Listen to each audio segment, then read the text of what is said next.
Beliefs of Excellence, Part 2. Hey everyone, Mike Sweet here from mikesweet.co.uk, giving you the edge in life and business with NLP and psychology. Now, this video is part number 2 of the NLP Beliefs of Excellence. And the first one that we've briefly touched on is you cannot not communicate.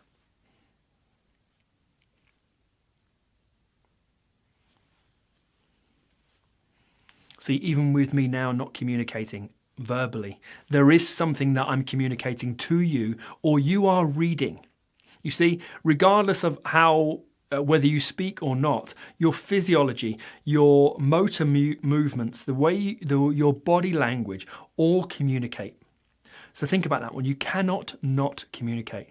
So whether you think you're going to keep your mouth shut and I'm going to hold this to myself, I'm not going to share, you're sharing nearly all you need with everyone. Because a large part of our communication is in our body language, in our physiology, in our interactions, in the way that we handle ourselves within a situation.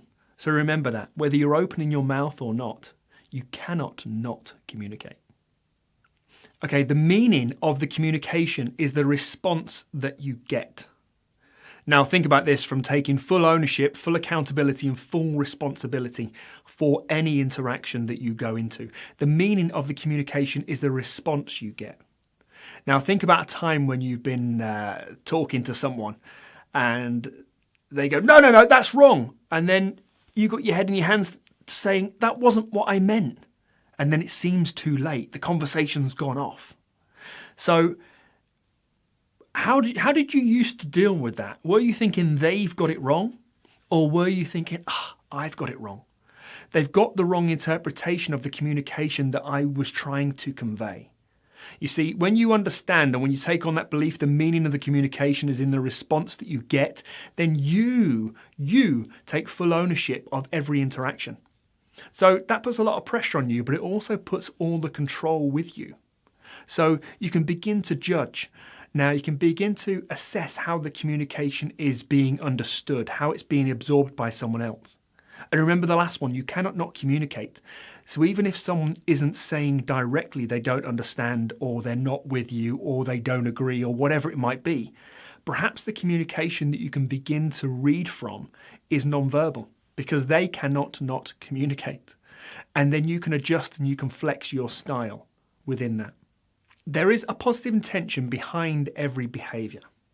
Now this one's sometimes difficult to swallow because you'll hear people on training courses saying, well, how about when a murder happens or when someone commits a crime? What's the positive intention behind that behaviour? Now that's getting very deep and that would be personal. However, here's an interesting point. How about you just start with the idea of that belief of excellence, that there is a positive intention behind each behaviour? Because then what you can do, if you notice a behaviour or a behaviour's shown to you that you dislike and it causes a feeling inside or thoughts or whatever it might be, rather than create judgment from that, how about questioning? Getting curious. What could the positive intention be behind that behaviour? Perhaps it'll allow you to go through a reframing process of guessing possible scenarios or ideas or thoughts or beliefs of that person that they may be able to carry out that behaviour with a positive intention. What could be behind it that you hadn't once seen? So there's a positive intention behind every behaviour. Have a think about that and how you can apply that to people around you when they create a twist inside. And you, that's not right. What's the positive intention behind that behaviour? Start to notice it. Okay, people are always making the best choices available to them at that time. Again, this is another one. When you look at the extremes of crime, people are making the best choices available to them at that time. So perhaps it's taking a job that everyone around you is saying don't do, but it's right for you at that time. Perhaps it's someone else wanting to go travelling around the world, and to you it just makes no sense based on where you know they are. But they know where they are. And the best choices available to them at that time is perhaps the the suggestion, the intention, the direction they want to take. So when you hold that belief of people making the best choices available to them at the time, you can appreciate it's just that time. Now, to highlight that this is something that we all do, how many times have you said, with hindsight, I should have done. With hindsight, I should have said. With hindsight, I should have been. You see, what that just highlights that at a certain time, you made a certain judgment or a certain direction or opinion. However, you were able to, when you were given more information, you were able to make a different assessment, but not at the time that you made your first assessment. You see, we'll need pieces of information to judge where we are and what decisions to make. So we are all making the best decisions available to us at any time. Now, this one is very common. There is no failure, only feedback. There is no failure, only feedback. So as children, we totally get this. As toddlers, as youngsters, as being at school, we get it. We understand that when we fail throwing the basketball in the hoop, we've got to change tact. We understand as babies when we try to stand up and we fall over, we've just got to change tact. We've got to hold on to the settee. We've got to try something different. We've got to try again. Because with each attempt, we have something new in our experience to learn from.